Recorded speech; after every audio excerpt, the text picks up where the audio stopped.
Optional যেটা তোমার কাছে পড়তাম, তোমায় তো প্রচুরবার ফোন করেছি। আমার যখন মানে ফ্যামিলিতে খুব খারাপ অবস্থা, 21 সাল 23 সাল দুবারই তোমায় ফোন করে, দাদা আমার মনে হয় আর হচ্ছে না, এবার তাহলে আমাকে ছেড়ে দিতে হবে, ফিউচারে আবার ভেবে দেখবো যদি পারি। তুমি বারবার একটা কথা না ধর্ম, এইভাবে হলে হবে না। এতদূর যখন তুমি এসছো, আর কটা দিন তোমার যে ক্লাসগুলো ছিল ওইগুলো আমি মোটামুটি পরীক্ষার আগে দিয়ে বা ইয়ের সময় রেগুলারলি, বিশেষ করে থিঙ্কারের যে 8খানা ক্লাস 8-9খানা আমি রেগুলার বেসিসে রিভিশন দিতাম। এখন যেটা চ্যাট জিপিটি আসাতে 2 মিনিটে সম্ভব, কিন্তু তখন সেটা ছিল না। ফলে আমার একমাত্র ভরসার জায়গা তুমি। আর তুমি আমায় বলেছিলে যে দেখো তন্ময় এটা সম্ভব, কোশ্চেন লেখার পর দাদা এটা দেখে দাও, দাদা এই প্রশ্নটা ইউপিএসসি পিওয়াইকিউ দেখছি, দাদা এই প্রশ্নটার মানে বুঝতে পারছি না, বুঝতে আমার যে অসুবিধা হতো সেগুলো তোমায় ফোন করতাম, রাত 12টাতেও ফোন করেছি, দাদা এই কোশ্চেনটা বুঝতে পারছি না বুঝিয়ে দাও, দাদা ফোন তুলে হ্যাঁ এইভাবে হবে, হয়তো আধা ঘন্টা আলোচনা হয়েছে পুরো কোশ্চেনটা নিয়ে। তারপরে নোটস পত্র, ইভেন 22-এ যে মেন্স দিনই তুমি ফোন করে তন্ময় তুমি পরীক্ষার প্রশ্ন দেখলে, তুমি পরীক্ষার যেই কোশ্চেন বানাতে এসে ফার্স্ট পেপার পাঠিয়ে তন্ময় তুমি বিশাল বড় ভুল করলে, পেপার 2-র পরেও তাই তন্ময় যা প্রশ্ন এসছে আরামসে লিখলে। তো সেই হিসেবে একটা আফসোস হয়, আমারও হয়, এটা সৌমর্ষিরও হয় যে আমরা দুই বন্ধু ওই বছর ও তো মেন্স দিতেই আসেনি আর আমি অপশনালটা দিইনি, এটা বোকামি করছি। Hello aspirants, welcome to Jnanpith classes. আজকে আমরা যার সাথে আছি তন্ময় চক্রবর্তী। WBCS 2023-এ তার র্যাঙ্ক এসছে 42। হয়তো গল্পটা মনে হলো যে খুব ছোট, কিন্তু এই গল্পের শুরুটা কিন্তু অনেক আগে থেকে, বা বললে ভালো হয় অনেক বছর আগে থেকে। আমরা তার সম্পূর্ণ যে জার্নি, কিভাবে সে এই WBCS 2023 র্যাঙ্ক 42 অ্যাচিভ করলো, সবটাই আজকে তার থেকে জানতে চলেছি। ওয়েলকাম তন্ময় জ্ঞানপীঠ ক্লাসেসে। প্রথমেই আমি যেখান থেকে যে প্রশ্ন থেকে শুরু করব সেটা হচ্ছে যে কত বছরের জার্নি? জার্নিটা দাদা বলতে গেলে 2015 সালে হচ্ছে কলেজ পাস করার পরে 16 সালের ফর্ম ফিল আপ করি, জাস্ট এমনি, মানে কোনো প্রিপারেশন নেই, কিছু নেই। কিন্তু ওই 16 সাল থেকে এই 23 সাল অবধি মানে 16 8খানা থেকে মেন্স। 23 সাল অবধি বলবো না, কারণ তুমি পরীক্ষা হয়তো পাশ করেছো 23-এর, কিন্তু তার রেজাল্ট বেরোচ্ছে 26 সালে, 2026-এর জানুয়ারি। তো জানুয়ারি তার মানে 27 তারিখ। 10 বছরের একটা হ্যাঁ লড়াই। 10 বছর পরে তুমি জানতে পারছো যে তুমি কোন জিনিসটা অ্যাচিভ করেছো। হ্যাঁ। মানে আমি বলবো, জিজ্ঞাসা করবো যে তুমি এই 10 বছরের পেশেন্স রাখতে পেরেছিলে দাদা কিভাবে? এবার এক্ষেত্রে একটা সত্যি কথা হচ্ছে, প্রচুর অনেকবারই মনে হয়েছে, এর মধ্যে আমি যেহেতু গ্রুপ সিতে ইন্টারভিউ দিয়েছি 2বার হয়নি, তারপরে গ্রুপ ডিতেও একটা সাম্প্রতিক দিয়েছি, ওটা পরে যাই হোক।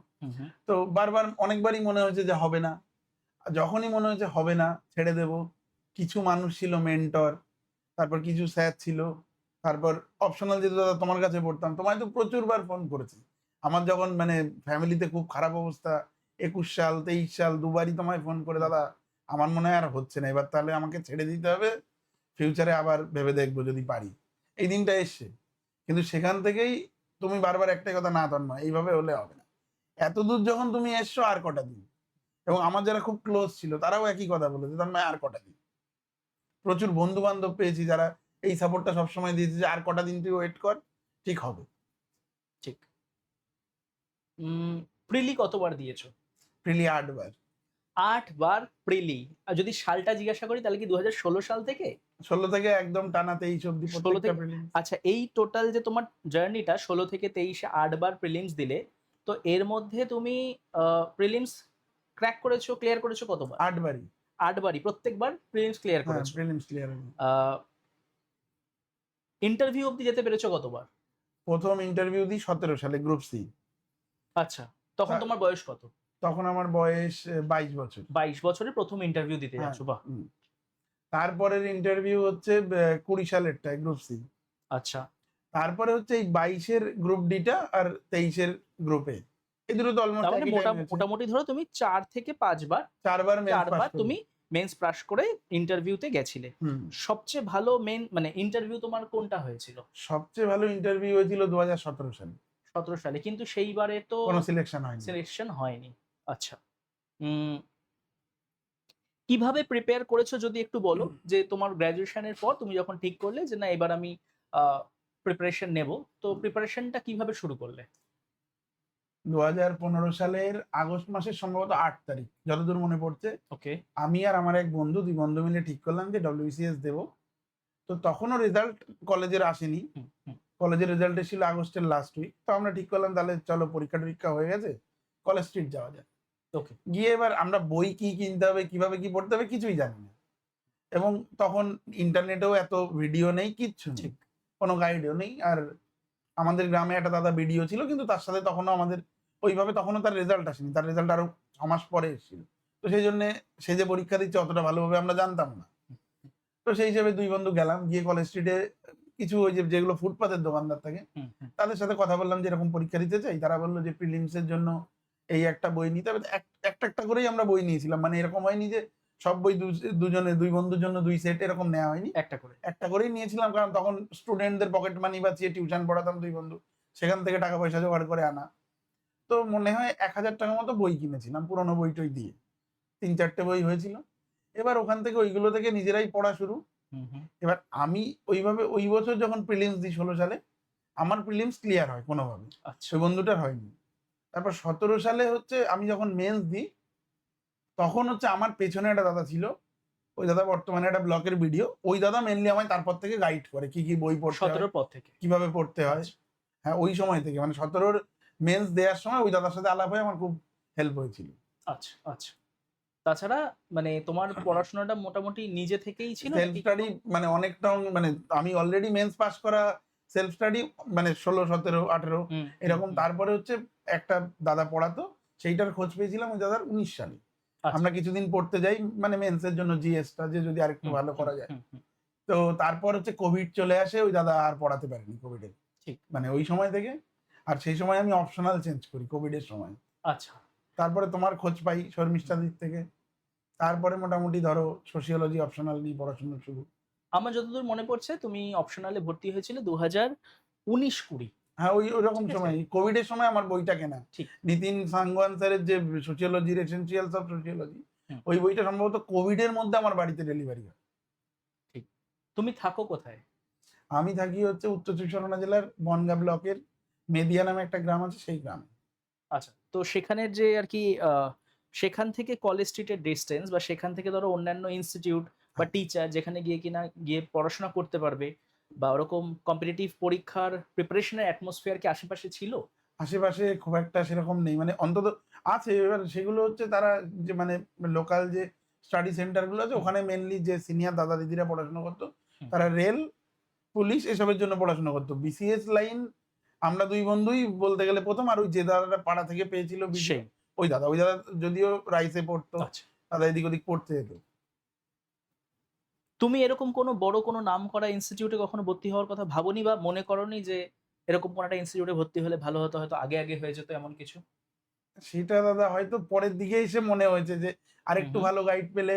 যেমন এবছর এই গ্রুপে পাওয়ার পরে মনে হয়েছে যে অনেকগুলো জিনিস জানতাম না, হুম, যেগুলো আরো আগে জানলে সুবিধা হতো। যে অপশনালটা ভালো, মানে আমি প্রথমে তো আমার হিস্ট্রি অপশনাল ছিল, ঠিক। সেটা দিয়ে আমি 3টে মেন্স দিয়েছিলাম, 16, 17, 18 ক্লিয়ার হয়নি। তো তারপর 19-এ আমি অপশনাল দিইনি, ওকে। 20 থেকে সোশিওলজি। তো সোশিওলজি অপশনাল নিয়ে কতবার বসলে মেনে?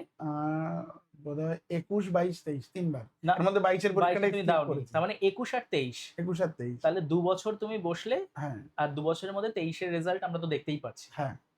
তার মানে সোশিওলজি অপশনাল নিয়ে তোমার ২ বছর বসা। হুম। অপশনালের প্রিপারেশনটা তুমি কিভাবে করেছিলে? অপশনাল তো দেখো দাদা, প্রথম চ্যালেঞ্জ আমি যেটা নিয়েছিলাম যে এই অপশনাল বাংলায় লিখে কেউ পেয়েছে বা এরকম কোনো খোঁজ আমি পাইনি তখন। ওকে। এবার আমি শর্মিষ্ঠা দিদির সাথে যখন কথা হলো, আমি বললাম দিদি এর বইপত্র, দিদি তখন আমার বইপত্রের একটা লিস্ট দিল আর বললো তোমার ফোন নাম্বার দিয়ে বলে দিল ওর সাথে কথা বল, ও তোমাকে যে পড়ে। বইয়ের লিস্ট দিয়েছিল নিশ্চয়ই ইংলিশ বইয়েরই দিয়েছিল লিস্ট? এবার দিদি আমাকে কিছু ইংরাজি বই বলেছিল। আচ্ছা। এবার তারপরে তোমার থেকে আমি পুরো বাংলা বইয়ের একদম পুরো লিস্ট, দাদা কি কি বই হয় আমি বাংলাতেই লিখবো যা হয়ে যায়। ঠিক। তুমি আমায় বলেছিলে তো মানে তোমার কি ইংরাজি পড়তে সমস্যা বা এরকম কিছু? হুম, হুম। না দাদা, আমার এসেনশিয়াল সোশিওলজির বইটা তখন অলরেডি কেনা হয়ে গেছে। ঠিক। আমি বললাম যে এই বইটা পড়ে আমার বুঝতে বা করতে কোনো সমস্যা নেই, কিন্তু আমি বাংলাতে লিখবো, এটা আমার ইচ্ছে। তো তখন তুমি আমায় মোটামুটি এমন লিস্ট দিয়েছিলে, সেই লিস্ট আমি কলেজ স্ট্রিট থেকে পুরো মানে আমার বাড়িতে মোটামুটি যদি হাতে দেখাই এতগুলো বাংলা বই হবে ঠিক। অলমোস্ট, সব নিয়ে গেছি। দুবারে বোধহয়, একবারে হয়নি, দুবারে নিয়ে গেছি। এবং ম্যাক্সিমাম বই পুরো মানে যেহেতু সিলেবাসে পুরোটা থাকে না, ঠিক। তারপরেও বহু জায়গায় মানে নিজে থেকে জানার জন্য প্রচুর এক্সট্রা জিনিসও ওই বইগুলোর পড়েছিলাম। তুমি জিএস টাইম দেওয়ার পরে অপশনালের ওই একদম কোর টেক্সট বুক পড়ার সময় পেতে? এবার এক্ষেত্রে আমি একটা স্ট্র্যাটেজি ফলো করেছিলাম যে অপশনাল যেহেতু নতুন সাবজেক্ট, হুম, হুম। রোজ সকালবেলা ঘুম থেকে উঠে, এবার আমি তার মধ্যে জবও পেয়ে গেছি। হুম। তো যেদিন আমার ডিউটি থাকতো না সেদিন আমি সকালবেলায়, এবার আমাদের যেহেতু শিফটিং হয় সেহেতু সকালবেলা সব দিন ডিউটি থাকতো না, হুম। তো সেহেতু আমি ওই সকালবেলা উঠে অপশনালটা পড়তাম। আচ্ছা। তুমি কবে ১ম জব পাও এবং সেটা কি জব ছিল? সেটা হচ্ছে আমি 2019 সালের 15ই জানুয়ারি জয়েন করি। সেটা হচ্ছে হেলথের গ্রুপ ডি আচ্ছা রাজ্য সরকারের। আচ্ছা 2019। হুম, ওকে। আর এই যে পুরো প্রসেসটা যেখানে ধরো তুমি ঠিক করেই নিয়েছিলে যে আমি বাংলায় পরীক্ষাই দেব এবং হুম, ইংলিশে দেব না, হুম। তো সেক্ষেত্রে কি কখনো মানে কনফিডেন্স, ল্যাক অফ কনফিডেন্স এরকম এসেছিল যে না অনেকটা এগিয়ে আসার পরে যে না ইংলিশটায় ফেরত গেলে ভালো হতো, নাকি বাংলায় আরো বেশি লেখার প্রবণতাটা এসেছিল পরে বাংলা এবার বইগুলো দাদা দেখে? এইখানে ব্যাপারটা হচ্ছে মানে ১ম যখন ইংরাজিতে ওই নিতিন সাংওয়ান স্যারের বইটা দেখলাম, আর হুম, তার আগে বোধহয় 14 ব্যাচের একজন আইএএস অফিসার আছেন, ওনার একটা নোট পাওয়া যায়। হুম, তুষারাংশু শর্মা হুম, সম্ভবত ঠিক ওনার নাম। ঠিক। ওনার ওইগুলো কত সুন্দর কিন্তু সাজানো সেগুলো গোছানো। সব ইউপিএসসি ধাঁচের। হ্যাঁ, সেগুলো ইউপিএসসি ধাঁচের এবং সুন্দর সাজানো গোছানো। এবার আমাদের বাংলা বইগুলো তো অ্যাকচুয়ালি কলেজের জন্য লেখা। হুম, ওইগুলোর ফরম্যাট আলাদা, কলেজের প্রশ্নের মান আলাদা। ঠিক। সেই রকম ভাবে লেখা, ডিটেইলস অনেক বেশি। হুম, এবার ১ম তো সত্যি কথা বলতে ডাউট হতো মাঝে মধ্যে যে এই বাংলা লিখে কি আদৌ সম্ভব? এটাও হয়েছে। হুম, হুম, হুম, এবার তখন তোমায় ফোন করতাম, "দাদা এটা মনে হচ্ছে হবে না। দাদা এটা মনে হচ্ছে এই জায়গাটা বুঝতে পারছি না।" আরেকটা দাদাকে ফোন করতাম। সেই দাদা একসময় বিডিও ছিল, সৌম্যদীপ দা। হুম, হুম, পরে দাদা চাকরি ছেড়ে দেয়। দাদা দুবার ইউপিএসসির ইন্টারভিউ দিয়েছিল। তো ওইজন্য দাদার অভিজ্ঞতা বিশাল। দাদাকে ফোন করেছিলাম। হুম, দাদা আমাকে একটা ছোট্ট লাইন বলেছিল। বলছে, "দেখ, কোয়েশ্চেন যে বছর টুইস্টেড হবে, সে বছর যদি তুই ওই কোর জায়গাটা ধরতে না পারিস, তাহলে তোকে জিজ্ঞেস করবে শের শাহের আত্মজীবনী, তুই লিখে আসবি অমিত শাহের আত্মজীবনী।" দাদা পুরো এইভাবে বুঝিয়েছিল। হুম, এবং সেখান থেকে আমি বুঝতে পেরেছিলাম যে কোর কনসেপ্ট ভালো করে বুঝতে হবে। ঠিক। এবং তার জন্য দাদা তোমার যে ক্লাসগুলো ছিল, ওইগুলো আমি মোটামুটি পরীক্ষার আগে দিয়ে বা ইয়ের সময় রেগুলারলি, বিশেষ করে থিঙ্কারের যে ৮ খানা ক্লাস, ৮-৯ খানা, হুম, হুম, আমি রেগুলার বেসিসে রিভিশন দিতাম। আচ্ছা।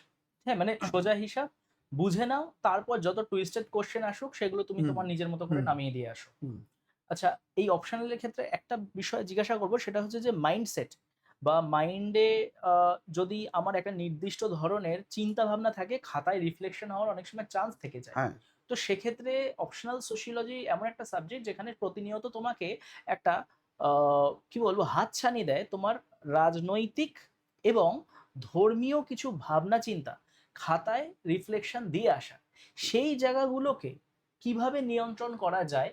যেহেতু তুমি ২০২৩ সালে প্রশ্ন লিখে দিয়ে এসেছো এবং সেখানে প্রশ্ন যথেষ্ট এমন ছিল যেখানে ফাঁদে যে কেউ পা দিয়ে দেবে। হুম। তো তুমি সেই জায়গাগুলো কি করে ম্যানেজ করেছো? দাদা ২৩ বলছো, এখানে আমি একটা জিনিস বলি। সেটা হচ্ছে ২১ সালে একটা কোয়েশ্চেন ছিল যে ভারতবর্ষের স্বাধীনোত্তর ভারতবর্ষ থেকে আজ অব্দি সম্ভবত কোয়েশ্চেনটা এরকম ছিল যে ভারতবর্ষে যে সাম্প্রদায়িক দাঙ্গা হুম, হুম, বা যে সাম্প্রদায়িকতার সমস্যা, হুম, এই সমস্যা নেই। এবার এই ধরনের কোয়েশ্চেনগুলোয় যেকোনো ছাত্রছাত্রী, আর যেহেতু আমাদের বয়স অনেকটাই, আমরা যেহেতু ছোট নই, আমাদের প্রত্যেকেরই রাজনৈতিক মতাদর্শ অবচেতন মনে হলেও থাকে বা একটা চিন্তাধারা বা ধর্মীয় একটা চিন্তাধারা থাকে। কিন্তু মুশকিল হচ্ছে আমরা যখন থিঙ্কার গুলো পড়বো, সবচেয়ে যে জায়গাটায় এই জিনিসগুলো রেকটিফাই হবে, যেমন আমাদের টিনেজে মনে হবে সোশ্যালিজম খুব সুন্দর জিনিস। হুম, হুম, হুম, কার্ল মার্ক্সটা খুব সুন্দর। কার্ল মার্ক্সের প্রত্যেকটা ৫ খানা থিওরি আছে সিলেবাসে, ৫ খানা আমরা খুব সুন্দরভাবে পড়বো। কিন্তু পড়ার পর যখন ক্রিটিসিজম পড়বো, তখন আমাদের চিন্তা ভাবনা না, আমরা প্রশ্ন করা শিখবো ঠিক। যে কার্ল মার্ক্স এই জিনিসগুলো বলেছে, এগুলো যেমন ঠিক তেমনি কাউন্টার আর্গুমেন্টে যে সমস্ত বিখ্যাত হুম, মানে সমাজতাত্ত্বিক বা সমাজবিজ্ঞানীরা যে সমস্ত কাউন্টার আর্গুমেন্ট গুলো করেছে, সেগুলো থেকেও তো এই প্রশ্নগুলো তোলা যায়। এইরকম ভাবে প্রত্যেকটা থিঙ্কারের যে কাউন্টার আর্গুমেন্ট আছে, যে কোনো ইয়ের যে সমালোচনাগুলো, ওইগুলো পড়ার সাথে সাথে কিন্তু আমাদের নিজস্ব যে চিন্তাধারা, আমরা সেখানেও প্রশ্ন করা শিখবো ঠিক। যে এই জায়গাগুলো তো এইভাবে প্রশ্ন করা যায়। হুম, হুম, তাহলে ওই ক্রিটিসিজমটা যে ভালো করে বুঝবে বা পড়বে, তার ক্ষেত্রে সুবিধা হবে যে পেপারে সেও যখন লিখতে যাবে, তাকে তখন ওই জিনিসটাও মাথায় থাকবে যে এটার কাউন্টার আর্গুমেন্টেও এটা হয়। হতে পারে। মানে ঠিক। ৬ লেখা রয়েছে, আমি এই পাশে দাঁড়িয়ে, তুমি ওই ৯ পাশে, দেখছি। দুজনেই সঠিক।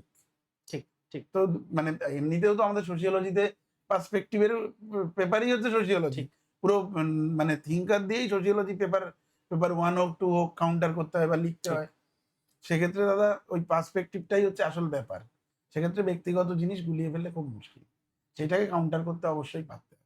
আমি এই প্রশ্নটা করলাম ইচ্ছা করেই। তার কারণ যত দিন যাচ্ছে আমরা কোথাও যেন একটু আ ব্লাক অ্যান্ড হোয়াইট এই ২ ভাগে ভাগ হয়ে যাচ্ছি এবং একটা দিকেই বায়াসড হয়ে যাচ্ছি। আমাদের সেটা রাজনৈতিক চিন্তা হতে পারে, ধর্মীয় বা হুম, জাতকেন্দ্রিক চিন্তাভাবনা।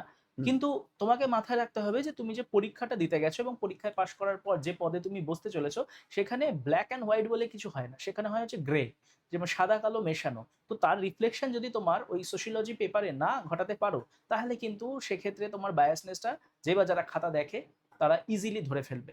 তো এই ভুলটা আমি আশা করবো কেউ যেন না করে, কারণ সোশিওলজি পেপারটাই এরকম। ওকে, আচ্ছা তন্ময়, আমার পরের প্রশ্ন, তুমি ডেসক্রিপটিভ পেপার কিভাবে রেডি করেছিলে এবং ডেসক্রিপটিভ পেপারের ক্ষেত্রে যদি কিছু ডুজ অ্যান্ড ডোন্টস বলো।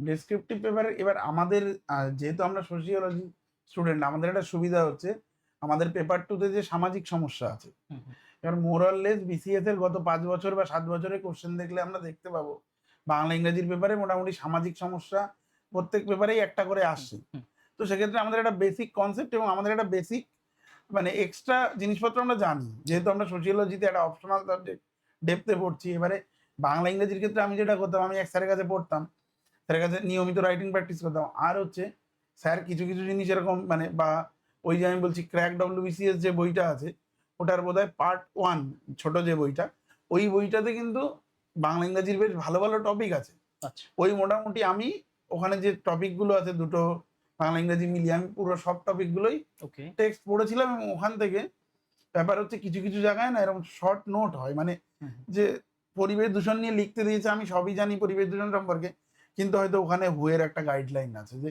এত হুম, ডেসিবেলের বেশি হলে সেটা শব্দ দূষণ হয়ে যাচ্ছে, বা এই পরিমাণ এটা এই জিনিসটা জলে পাওয়া গেলে সেটা ওয়াটার কন্টামিনেশন হয়ে যাচ্ছে।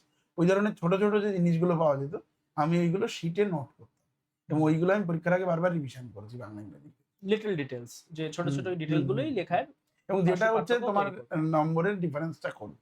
কিন্তু এখানে একটা জিনিস বলতে হবে যে পিএসসির যে 2 বছরের রেজাল্ট আমাদের সামনে এসছে, হুম, হুম, 21 এবং 22-এর ডেসক্রিপটিভের খাতা, হুম, হুম, এক্ষেত্রে কিন্তু একটা জিনিস দেখা গেছে যে বহু ছাত্রছাত্রী যাদের ডেসক্রিপটিভ ভালো এবং তারা লিটারালি তার আগে সবকটা পরীক্ষাতেই ডেসক্রিপটিভে বেশি পেয়েছে, হট করে পরীক্ষায় কম পেয়েছে। তো এক্ষেত্রে বলতে হবে যে মানে জোন ওয়াইজ বা ডিস্ট্রিক্ট ওয়াইজ বা ওই যে রোলের কোড হুম, ওয়াইজ হুম, কিছু একটু এদিক ওদিক partiality, হচ্ছে, মানে বায়াসড হচ্ছে, এটা মানে অস্বীকার করার কোনো জায়গা নেই। ঠিক, এটা আমি তো অস্বীকার করব না। ঠিক, কারণ ঠিক। আমাদের এই কোডেই ঠিক তার আগের ২ বছর নম্বরই পড়েনি আমাদের।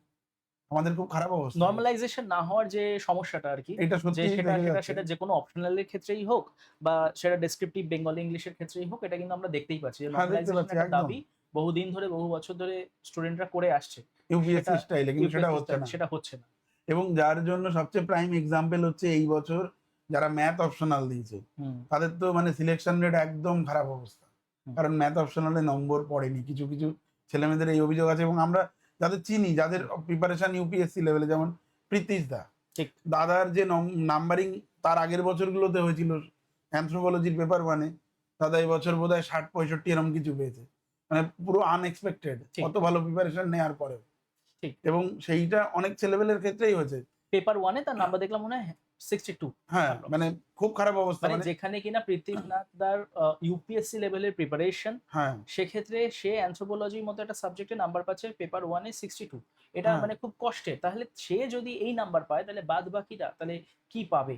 তো হ্যাঁ। এইটাই হচ্ছে সমস্যা নরমালাইজেশন এর, যে ওটা যদি না থেকে থাকে, কোন টিচারের হাতে খাতা পড়ছে, সে কিভাবে খাতাটা দেখছে, নাম্বারটা কিন্তু ওখানে ভীষণ এবং ভ্যারি করে যায়। যেটা মনে হয় দাদা যে ওই মাধ্যমিক, উচ্চ মাধ্যমিকে যেটা শুনেছিলাম ছোটবেলায় যে, যে সমস্ত প্রফেসররা বা স্যারেরা খাতা দেখেন তাদের কাছে একটা অ্যান্সারের ঠিক, বুকলেট থাকে। ঠিক, ঠিক। তো আমার মনে হয় যে অপশনাল, বিশেষ করে এই ডেসক্রিপটিভ যে অপশনাল গুলো, সোশিওলজি, অ্যানথ্রোপোলজি, সাইকোলজি, হুম, এই টাইপের অপশনাল গুলোর ক্ষেত্রে আমার মনে হয় পিএসসির আগামী দিনে উচিত ওই ধরনের উত্তরপত্র তৈরি করে সেটা হুম, যে হুম, স্যার বা ম্যাডামরা দেখবেন তাদের কাছে পাঠানো, যে এই স্ট্যান্ডার্ডটির এগেনস্টে মূল্যায়নটা হোক। ঠিক। যে বিভিন্ন জায়গায় এই জায়গায় তোমাকে এই নাম্বার দিতে হবে। সে যদি এই হ্যাঁ, ক্রাইটেরিয়া গুলো পূর্ণ হ্যাঁ, করে। হ্যাঁ, হ্যাঁ। আচ্ছা, তোমার বাংলা ইংলিশের জন্য কি আলাদা করে কিছু পড়াশোনা করতে? অন্য কোনো মানে নিউজ পেপার, ম্যাগাজিন এরকম কিছু কি এবার পড়তে? নিউজ পেপার হচ্ছে আমি পড়তাম একটা সময় রেগুলার, কিন্তু লাস্টের দিকে আর সময় সময় পেতাম না। তো তখন আমার একটা বন্ধু সিদ্ধান্ত, ও আমার একটা পরামর্শ দিয়েছিল যে পরীক্ষার ঠিক 1 মাস আগে বা 2 মাস আগে তুই বাংলা আর ইংরেজি একটা করে নিউজ পেপার রোজ নিবি। আমি বললাম এবার আমি তো খেলার খবরও পড়ি। হুম, বলতো হুম, তাও পড়। হুম, হুম। বলতো যে তুই গৌতম ভট্টাচার্য যখন খেলার রিপোর্টিং পড়বি, তুই অটোমেটিক বাংলা ভাষার ব্যবহার ঠিক, বুঝতে পারবি যে কি লিখতে হয় কি না লিখতে হয়। একদম। আর আমি যেটা ব্যক্তিগতভাবে করতাম সেটা হচ্ছে একটা ভালো লাগা থেকে, সেটা হচ্ছে রবীন্দ্রনাথের গল্পগুচ্ছ। আচ্ছা। এইটা আমি খুব পড়েছি এবং ওখানে না উনি এমন ভাবে লিখেছে, বাংলা ভাষার সবচেয়ে সহজ ব্যবহার বোধহয় আমাদের যত সেই আমলের লেখক আছে তার মধ্যে ওনারই, এবং খুব সুন্দরভাবে বুঝিয়ে দেওয়া।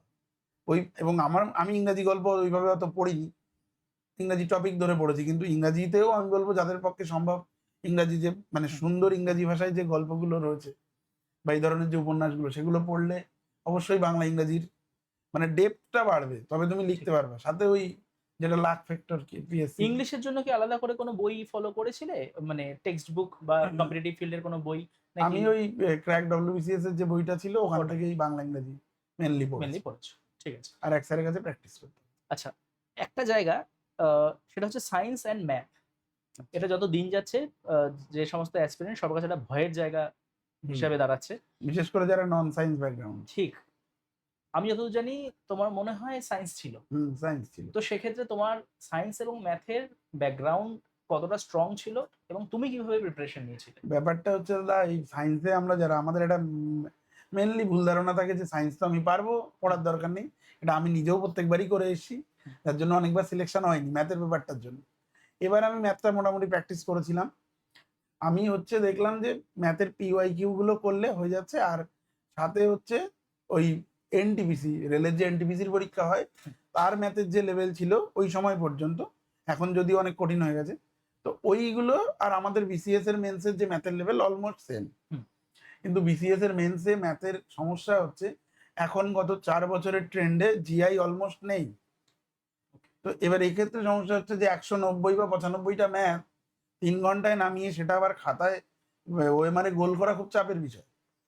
তো এক্ষেত্রে একটাই জিনিস আমার পরামর্শ হচ্ছে যে পরীক্ষার অন্তত 1 মাস আগে থেকে ওই বিকেল 2টো থেকে 5টা যারা নন ওয়ার্কিং অ্যাসপারেন্ট আছো তারা চেষ্টা করো একটা করে পিওয়াইকিউ ওই টাইমের মধ্যে নামানোর।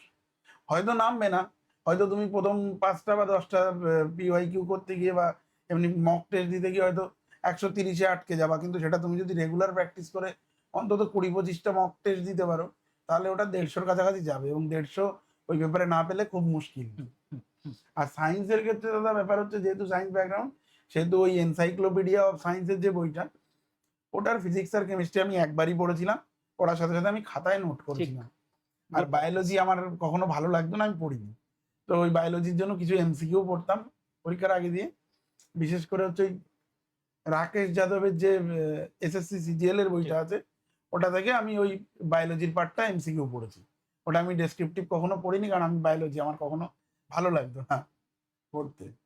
না, এক্ষেত্রে আমরা এটাও ধরে নিতে পারি যে তোমার ওই দিকটা রেডি ছিল বলেই তুমি আর অতটা ডেপথে যাওনি, যে আমার তোমার এমসিকিউ পড়েই সেটার বেসিকটা ক্লিয়ার হয়ে গেছে। মোটামুটি ওখানে যে মানে বেসিক ক্লিয়ার ছিল, তুমি শুধু ওইটুকু এবার পড়েই দাদা তৈরি ওই করে ব্যাপারে নিয়েছো। একটা জিনিস আছে, সেটা হচ্ছে এনভায়রনমেন্টের পার্টটা। ওই ব্যাপারে এনভায়রনমেন্টের যে প্রশ্নগুলো আসে সেগুলো কনসেপচুয়াল কিছু প্রশ্ন থাকে, আর কিছু হচ্ছে গিয়ে ডাইরেক্ট সাল তারিখ জিজ্ঞেস করে বিভিন্ন হেডকোয়ার্টার কোয়ার্টার এই টাইপের জিনিসগুলো। তো এর জন্য ওই ওই শঙ্কর আইএস এর যে বইটা আছে ওটা অনেকেই পড়ে, কিন্তু আমার মতে হচ্ছে ওটা যদি পড়তে হয় ওটা একবারই পড়ো, পড়ে একটা নোট বানিয়ে নাও পিওয়াইকিউ দেখে। এটা খুব না হলে হচ্ছে ওই বইটা যদি তুমি পুরোটা রিভিশন করতে হয় তোমার মানে রিটার্ন তেমন কিছু পাবে না, তোমার শুধু টাইমটা নষ্ট হবে। এটা আমার ব্যক্তিগতভাবে মনে হয়েছে। কনসেপচুয়াল জিনিসগুলো লিখে নেওয়া, যেমন বায়োম্যাগনিফিকেশন, ইউট্রোফিকেশন, এই টাইপের যে মানে টেকনিক্যাল টার্মগুলো আছে এই জিনিসগুলো তুমি একবার লিখে নাও খাতায়, তারপরে ওই রকম হয়তো 40টা মতো কনসেপচুয়াল টার্ম আছে, আর ওই সাল তারিখের ওরকম হয়তো 60-70টা জিনিস তুমি পাবে, তো ওইটুকু করলে হয়ে যাবে। আর বাকি যে ডিফেন্স টেকনোলজি বা ওই মডার্ন মেডিসিন থেকে যে আপডেটগুলো হচ্ছে, মডার্ন বায়োলজির যে সমস্ত জিনিসগুলো রিসেন্ট টপিকের উপর, এই জিনিসগুলোর জন্য ইউপিএসসির যে পিওয়াই মানে কারেন্ট অ্যাফেয়ার্সের যে ম্যারাথন ভিডিও আসে সেখান থেকে নোট বানানো যেতে পারে। অপশনাল সোশিওলজি তোমার লাস্ট অব দি মানে ল্যাঙ্গুয়েজ কোন ভাষায় লিখলে তুমি 2021 এবং 2023-এ? বাংলাতেই লিখেছো। আচ্ছা, বাংলায় লিখলে পরে বিশেষ কোন সুবিধাগুলো তুমি পেলে যেটা ইংলিশ লিখলে পেতে না বলে তোমার মনে হয়? আমার যেটা মনে হয়েছে দাদা, দেখো মোটামুটি কনসেপ্ট তো সবই জানি, এবারে ওখানে তো লেখার টাইম খুব শর্ট। ঠিক, কারণ 5টা কোশ্চেন লিখতে হবে, মোটামুটি ধরে নেওয়া যায় পার কোশ্চেন 35 মিনিট, 30 মিনিট ধরে নেওয়া যায়, কারণ একদম স্ট্রাকচারিং এ 5 মিনিট যাবে। ঠিক। তো 30 মিনিট যদি আমি ধরে নিই, সেক্ষেত্রে দাদা ব্যাপার হচ্ছে ইংরাজিতে লিখতে গেলে আমাকে অনেকটা ভাবতে হতো, আমার যেটা মনে হচ্ছে। কিন্তু বাংলাতে যেহেতু আমার মাতৃভাষা, যেমন এই বছর যে আমাদের কোশ্চেন গুলো হয়েছে অলমোস্ট ম্যাক্সিমাম কোশ্চেন ইউপিএসসির পিওয়াইকিউ রিপিট বাট টুইস্টেড। একদম এবার এই ধরনের কোশ্চেনে আমাকে যদি ইংরাজিতে ভাবতে হয় ঠিক, প্রচুর টাইম লাগবে, আমি হয়তো পুরো স্ট্রাকচার করে সবকটা কোশ্চেন লিখে আসতে পারবো না। একদম। এবার আমি বাংলায় যেহেতু লিখেছি আমার সুবিধা হচ্ছে আমি কোশ্চেনটার মানে বুঝেছি, এবং আমি ওই আমার কোশ্চেনের পাশে ওই ওয়ার্ডগুলোর বাংলা মিনিংও লিখেছি কিছু কিছু ক্ষেত্রে, এবং বুঝিয়ে আমার দেওয়ার জন্য কোশ্চেনে এটা এখনো খুব জরুরি। দাগানো আছে, আমার কোশ্চেনগুলো ওইভাবেই ইয়ে করা। এবার আমি ওই কোশ্চেনটাকে ওইভাবে ভেঙে নিয়েছি প্রত্যেকটা কোশ্চেনকে, করে কোশ্চেনের সাইডে যে জায়গা থাকে ওখানে একটা রাফ স্কেচ করেছি যে এই পয়েন্ট লিখবো, ঠিক। এইভাবে লিখবো। এইভাবেই আমি ৫টা কোশ্চেন ফার্স্ট পেপারেও তাই, সেকেন্ড পেপারেও তাই। আমি এইভাবে লিখেছি। আচ্ছা। তোমার মানে যেকোনো প্রিপারেশনের ২-৩ টে দিক থাকে। এক হচ্ছে যে আমি কোন বই থেকে পড়ছি সেটা হুম, তুমি বললে যে বাংলা বই তুলেছিলে, যেগুলো আমি তোমাকে মোটামুটি হ্যাঁ, লিস্ট দিয়েছিলাম সেই বইগুলো তুমি তুলেছিলে, পড়েছিলে। হুম, আরেকটা দিক থাকে হচ্ছে যে কোন ভিডিওগুলো থেকে তুমি প্রিপেয়ার করছো। হুম, আমার ভিডিওগুলো বাদ দিয়েও আর কোন চ্যানেল যেই হ্যাঁ, ভিডিওগুলো দেখে তুমি হ্যাঁ উপকৃত হয়েছো? দেখেছি। সেটা হচ্ছে ওই শেখর দত্ত স্যারের যে স্লিপি ক্লাসেস এর ভিডিও ঠিক আছে। ভীষণ বিখ্যাত। অ্যাকচুয়ালি ওটা হচ্ছে আমি মানে সোশিওলজি নেবো কি নেবো না হুম, হুম, হুম, তখনও হুম। তোমার খোঁজ পাইনি। তখনই আমি ওই ভিডিওগুলো ওই ওদের চ্যানেলে যে ম্যারাথন গুলো ছিল, ঠিক। ৪টে না ৫টা ম্যারাথন আছে ফ্রি, ওই ম্যারাথন গুলো আমি দেখেছিলাম। দেখে মনে হয়েছিল যে মোটামুটি এই সাবজেক্টটা পড়লে আমার দ্বারা সম্ভব। ওকে। এবং তারপরে তোমার ভিডিওর সাথে আমি থিঙ্কারের পার্টটা ওই স্যারের ভিডিও দেখেছি, এবং আচ্ছা। দেখে একটু শর্ট নোটও বানিয়েছি, কারণ ওনার ওখানে ডেসক্রিপটিভ অপেক্ষা থিঙ্কার গুলো শর্ট নোট টাইপের করেই উনি ওই পুরো ভিডিও লেকচার হুম, গুলো বানানো। ঠিক। ওইটা ওখান থেকে দেখেছি। আ কোথা দিয়ে পড়ছো সেই স্টাডি ম্যাটেরিয়াল গেল, হুম, ভিডিও সোর্স গেল। হুম। 3rd হচ্ছে রাইটিং প্র্যাকটিস এটা কিভাবে করতে? রাইটিং প্র্যাকটিস হচ্ছে প্রথম কথা, তুমি যে মক গুলো নিতে সেগুলো নিতাম। আর একটা প্রথম দিকে তুমি একটা সুবিধা দিয়েছিলে, যেহেতু অনেকদিন পরে আমরা সায়েন্স ব্যাকগ্রাউন্ডের ফলে আমাদের মুখস্থ বিদ্যার অবস্থা তখন খুবই খারাপ। এবার ওই জন্য তুমি দিয়েছিলে যে ওপেন বুক এক্সাম হবে। ঠিক। তোমরা দেখেই লেখো কিন্তু টাইমের মধ্যে ওটা কমপ্লিট করার চেষ্টা করো। এবার কি হতো, কোশ্চেনটা পাওয়ার পরে আমরা ভাবতাম যে এটাকে কি পয়েন্টে সাজানো যায়। লিখতাম, বইটা বন্ধ করেই লিখতাম, কিন্তু যেখানে বেঁধে যেত একটু টুকটাক দেখে নিতাম। ১ম দিকে এইভাবে করতে, করতে আস্তে, আস্তে একটা সময় পরে মোটামুটি একটা আইডিয়া এলো। ১ম ৩ ৪টে চ্যাপ্টার ওইভাবে দেওয়ার পরে তারপর বুঝতে পারলাম যে এইভাবে, এইভাবে লেখা সম্ভব। লেখার একটা আইডিয়া এলো। কারণ সাবজেক্টটা একে অনার্সের সাবজেক্ট, হুম, প্লাস সম্পূর্ণ আলাদা ব্যাকগ্রাউন্ডের, কোনোদিন কোথাও পড়িও নি। ঠিক। এবার সেই জন্য একটু তো টাইম লেগেছে। কিন্তু ওই ওপেন বুক সিস্টেমটা থাকাতে দাদা আমাদের খুব উপকার হয়েছে। আমরা ১ম দিকে যারা ছিলাম। Study material, video source, writing practice গেল। লাস্ট সেটা হচ্ছে যে ইভ্যালুয়েশন, মূল্যায়ন সেটা কিভাবে করাতে লেখার? সেটা হচ্ছে দাদা দেখো ৩ টে সোর্স। একটা হচ্ছে তোমার মক গুলো তুমি দেখে দিতে। হুম, হুম, সেখানে একটা নাম্বারিং হতো। দ্বিতীয় হচ্ছে যেহেতু সৌমর্ষি দিত, হুম, আমি বাংলা লিখে মাঝে মধ্যে ওকে পাঠাতাম, ও দেখে দিত। ঠিক। আর হচ্ছে সৌম্যদীপ দাকে মাঝে মধ্যে ফোন করতাম, দাদা এই কোশ্চেনটা এইভাবে স্ট্রাকচারিং করছি, বা লিখে দিতাম, দাদা হুম, বলতো হ্যাঁ ঠিক আছে এটা এইভাবে করো। এই ৩ জনকেই খুব জ্বালাতন করেছি। বুঝতে পেরেছি। তন্ময় তোমাকে এবার আমার শেষ প্রশ্ন। তুমি আমার কাছে সোশিওলজি ভর্তি হয়েছো প্রায় ২০১৯-২০ সালে। হ্যাঁ, তো অপশনালটা দিয়েছো তুমি দুবার ২০২১, ২০২৩। হ্যাঁ। আমার কাছে ভর্তি হয়ে তুমি এক্সাক্টলি কি, কি লাভ পেয়েছো? তোমার এই প্রিপারেশন এর জার্নিতে অবশ্যই সম্পূর্ণ যে খাটাখাটনি সেটা তোমার।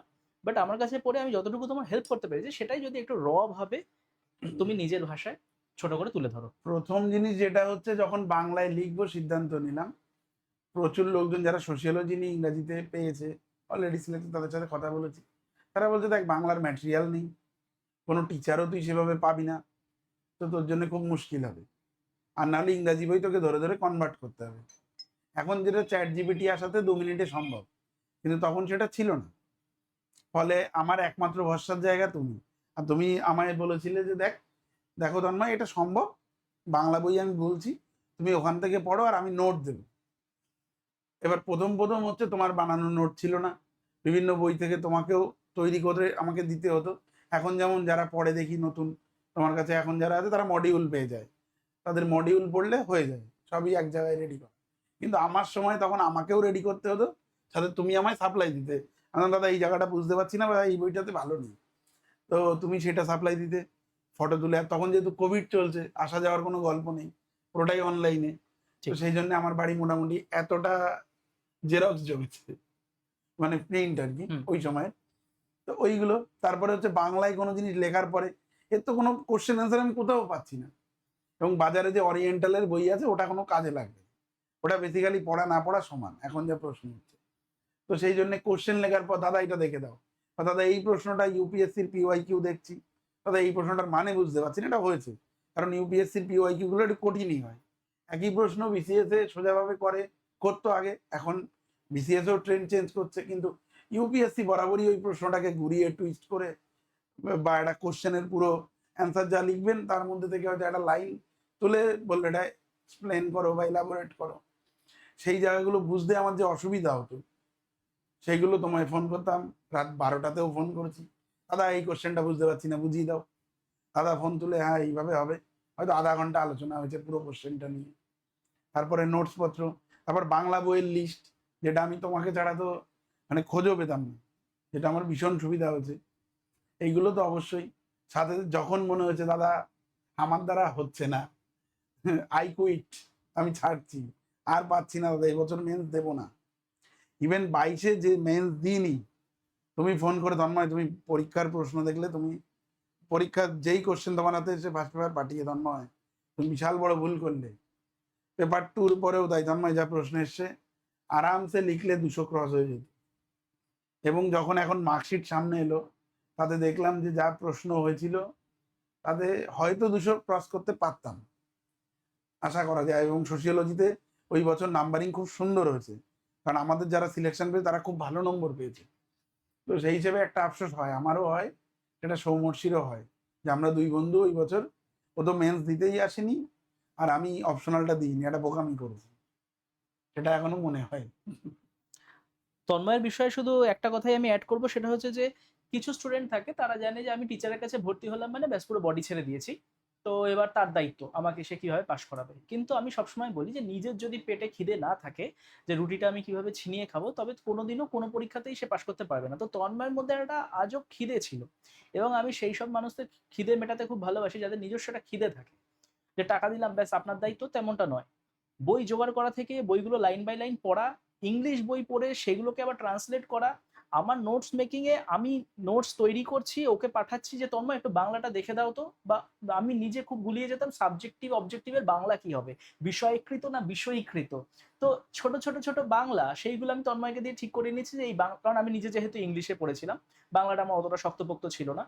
তো টিচার আর স্টুডেন্টের সম্পর্ক হওয়া উচিত সবসময় যে এরকম রেসিপ্রোকাল, যে আমিও তোমায় কিছু দিচ্ছি তুমিও আমায় কিছু দাও। এই সম্পর্কটা যদি না থাকে, একটা টিচার ভালো হয় তার স্টুডেন্ট যত ভালো হবে। তো আমি ভালো কিছু স্টুডেন্ট পেয়েছি, সৌমর্ষীর নাম বললো, দুর্ধর্ষ এক স্টুডেন্ট যাকে আমি বিশ্বাসই করি না যে সে আমার স্টুডেন্ট, যে আমি তার থেকে অনেক বেশি শিখেছি, তাকে কি শেখাবো।